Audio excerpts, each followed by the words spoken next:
जय हिंद। आज हम लोग देखेंगे यूपी बोर्ड के क्लास 10th के जो साइंस है उसमें जो प्रकाश दिया है।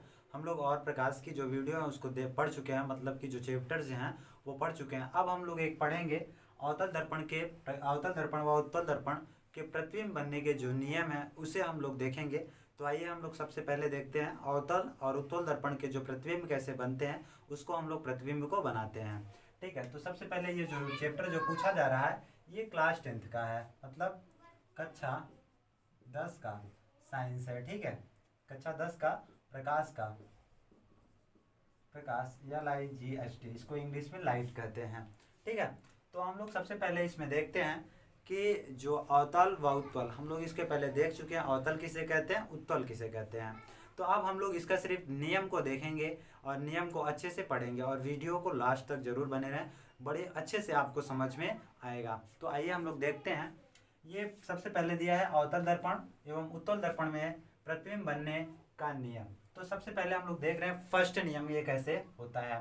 ठीक है, इसने कहा है कि अवतल दर्पण के मुख्य अक्ष के समांतर आने वाली प्रकाश की किरण दर्पण से परावर्तन के पश्चात मुख्य अक्ष पर फोकस F पर मिलती है। मुख्य अक्ष के फोकस F पर मिलती है।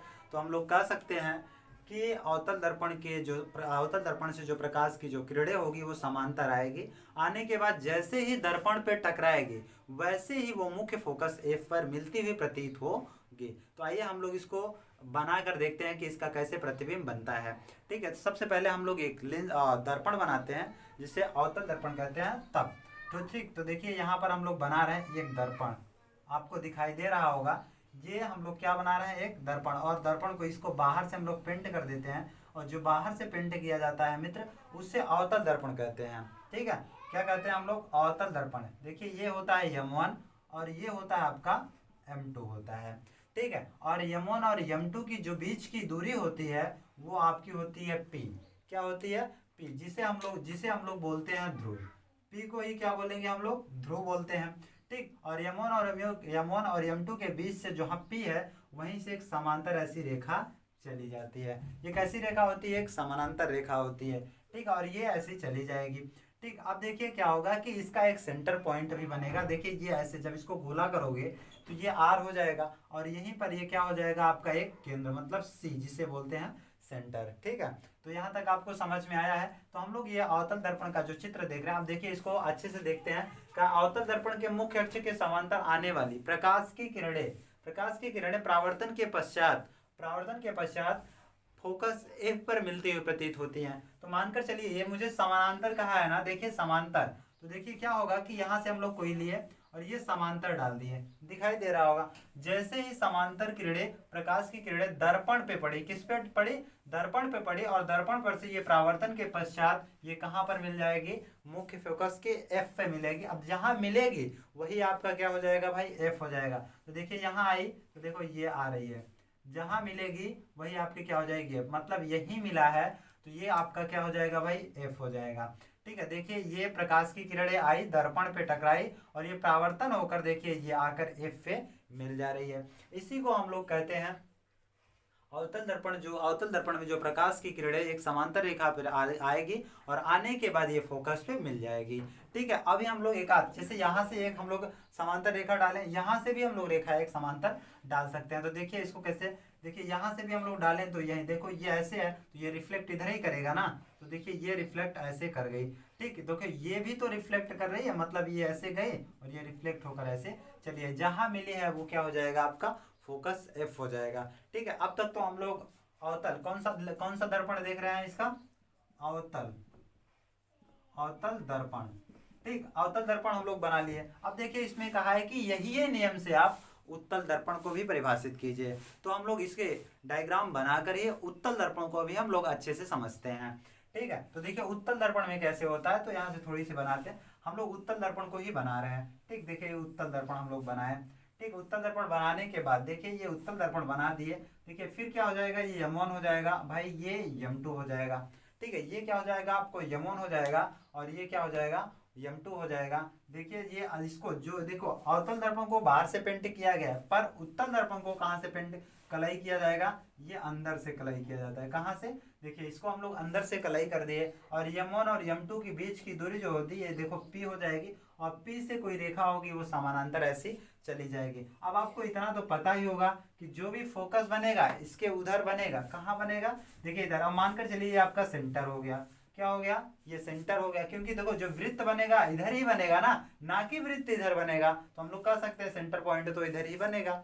ठीक है, तो अब हम लोग देखते हैं, इसमें दिया है उत्तल दर्पण के मुख्य अक्ष के समांतर, मतलब उत्तल दर्पण के मुख्य अक्ष के समांतर आने वाली प्रकाश की किरणें दर्पण के मुख्य फोकस F पे प्रतीत होती हैं। ठीक है, मतलब मिलती हैं। तो हम लोग देखिए यहाँ पर सबसे पहले हम लोग कोई प्रकाश को डालें, कैसे डालते हैं, कहा उत्तल दर्पण के मुख्य अक्ष के समांतर, उत्तल दर्पण के मुख्य अक्ष के समांतर। तो देखिए ये मुख्य अक्ष के हम लोग समांतर डाल दिए, और जैसे मुख्य अक्ष के समांतर डाले, और डालने के बाद अब क्या होगा, देखिए यहाँ से ये प्रतीत होकर किधर जाएगा वो हम लोग देखते हैं। ठीक है, तो देखिए क्या होगा कि जब हम लोग इसको डाल दिए, तो डालने के बाद देखो ये ऐसे ये प्रतीत हो, तो ये चली आएगी यहाँ, और जहां मिलेगी वहीं हो जाएगा आपका F। अब F होने के बाद देखिए क्या होगा, जैसे ही यहाँ आएगी वो रिफ्लेक्ट कर जाएगी, मतलब ये प्रतिबिंब बन रहा है, और ये ऐसे रिफ्लेक्ट, मतलब ये रिफ्लेक्ट कर जाएगी। ठीक है, तो रिफ्लेक्ट करने के बाद देख रहे हैं हम डायरेक्शन को बना रहे हैं, देखो ये ऐसी आई, यहाँ पर मिली, और ये रिफ्लेक्ट होकर ऐसे चली गई। ठीक, और ये आपका क्या है भाई, एक प्रतिबिंब है, और जहां ये मिलती है वही आपका क्या हो जाता है, F, मतलब फोकस हो जाता है। तो देखिए यहाँ तक आपको ये बात समझ में आ गई होगी। अब तक तो हम लोग उत्तल और अवतल दर्पण के जो कि पहले नियम को हम लोग पढ़ रहे हैं, इसमें तो कुल मिलाकर 4 नियम है, हम लोग 4 नियम को आज पढ़ते हैं। वो फर्स्ट नियम आपको खत्म हुआ, तो अच्छे से समझ में आया होगा। अब हम साइड होते हैं, आप इसको स्क्रीनशॉट ले लीजिए।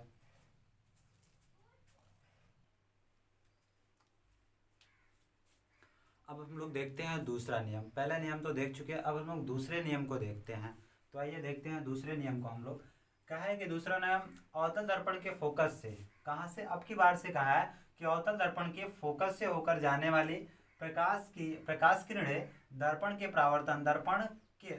प्रावर्तन के पश्चात मुख्य अक्ष के समांतर हो जाती है। मतलब कि अब की बार जो भी प्रकाश की किरण आएगी वो सीधा आपके फोकस पे मिलेगी। यदि जब फोकस पे मिलेगी, और फोकस के मिलने के बाद जैसे ही दर्पण में मिलेगी, और ये दर्पण से मिलने के बाद ये सीधे समांतर हो जाएगी।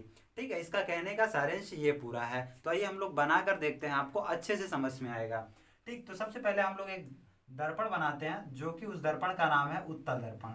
तो देखिए ये हो गया आपका एक दर्पण। ठीक है, और दर्पण को हम लोग पेंट क्या कर दिया जाता है, बाहर से, जो बाहर से कलाई की जाती है उसे हम लोग अवतल दर्पण कहते हैं। ठीक, इसके पहले वाले वीडियो में हम लोग अच्छे से इसके बेसिक के पूरे जाने हैं। देखिए ये M1 हो जाएगा मित्र, और ये M2 हो जाएगा, और इसी के बीच से एक किरणें खींची जाएगी जो समांतर होगी, और जब यहाँ जो मिलेगी उसी को हम लोग P कहते हैं, और हिंदी में इसे ध्रुव कहते हैं, और इंग्लिश में इसे पोल कहते हैं, और P से इसे प्रदर्शित करते हैं, लिख भी दिया है। ठीक है, कहा है कि अवतल दर्पण के फोकस से होकर, अब की बार जो भी प्रकाश की किरण आएगी दर्पण फोकस पे, अवतल दर्पण के जो भी दर्पण पे आएगी वो फोकस से होकर आने वाली प्रकाश की किरण दर्पण के परावर्तन के पश्चात वो मुख्य अक्ष के समांतर चली जाएगी। तो जैसे ये देखिए, अब ये आपका सेंटर पॉइंट हो जाएगा। देखिए ये क्या हो जाएगा आपका सेंटर पॉइंट, और मानकर चलिए कि ये आपका फोकस हो जाएगा। क्या हो जाएगा, फोकस। अब देखिए यहाँ से कोई प्रकाश हम लोग डाले, और डालने के बाद जैसे ही F पे आई, देख रहे F पे आई ना, तो F पे आई, F से दर्पण से, और जैसे ही देखो दर्पण पे आती है, ये परावर्तन के पश्चात ये कैसी हो जाती है, मुख्य अक्ष के समांतर हो जाती है। देखिए मुख्य अक्ष के दर्पण के परावर्तन के पश्चात कैसी हो गई, मुख्य अक्ष के समांतर। तो हम लोग कह सकते हैं जो किरण आई इधर से देखो आ रही है, और फिर ये देखो ऐसे समांतर चली जा रही है। ठीक, बात समझ गए कि नहीं। देखिए इधर से आई, और ये दर्पण के मुख्य अक्ष के समांतर क्या हो रही है, ये चली जा रही है। अब ये क्या, ये बना क्या तुम्हारा, तो इसी को हम लोग अवतल दर्पण कहते हैं। क्या कहते हैं भैया, अवतल दर्पण। अब इसके बाद हम लोग देखते हैं उत्तल दर्पण का चित्र कैसे बनता है। तो हम लोग एक उत्तल दर्पण का चित्र भी बना रहे हैं।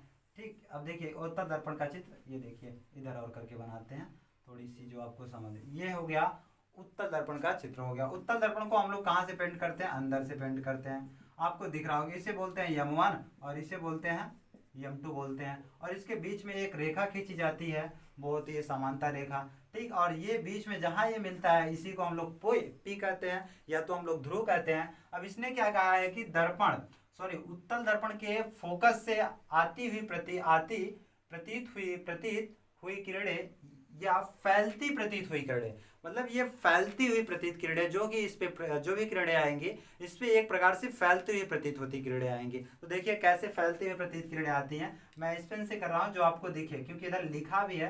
तो हम लोग यहाँ से कोई प्रकाश की किरणें लेते हैं, देखो ये आ रही है, फैल कर आ रही है कि नहीं भाई, फैल कर आ रही है। और फैल कर आने के बाद जब यहाँ टकराएगी तो इसका जो प्रतिबिंब बनेगा, देखिए यहाँ पर जो ये यहाँ पर बना, ठीक है। और यहाँ पर बनने के बाद देखो ये आपका सेंटर पॉइंट हो जाएगा, और ये क्या हो जाएगा आपका भाई, फोकस हो जाएगा ये, ठीक। जहां मिली और मिलने के बाद ये देखे यहाँ मिली, और यहाँ मिलने के बाद ये परावर्तन के पश्चात क्या हो जाएगी, ऐसे चली आएगी। मतलब कह सकते हैं देखो इधर से आ रही है, और जैसे ये दर्पण में मिली और ये देखिए ये क्या हो गई, इधर चली आई। मतलब कहा है कि मुख्य अक्ष के समांतर हो जाएगी। तो देखिए मुख्य अक्ष के समांतर हो रही है कि नहीं, देखो इसे ही समांतर कहेंगे ना, एकदम देखो समतल में चली आई। और ये फैलती हुई जो है ये इधर से आ रही है, जैसे ही दर्पण पे लगी वैसे ये फैलती हुई प्रतीत होती चली गई, और इसका प्रतिबिंब कहाँ बन गया, फोकस पे बन गया। और इसे ही हम लोग क्या देखते हैं, उत्तल दर्पण, क्या कहते हैं, दर्पण, उत्तल दर्पण। तो आशा करते हैं कि ये दूसरा नियम आपको अच्छे से समझ में आया होगा। अब थोड़ा से हम साइड होते हैं हम, तो उसके बाद आप इसका स्क्रीनशॉट ले लीजिए, फिर हम लोग तीसरे नियम को देखते हैं।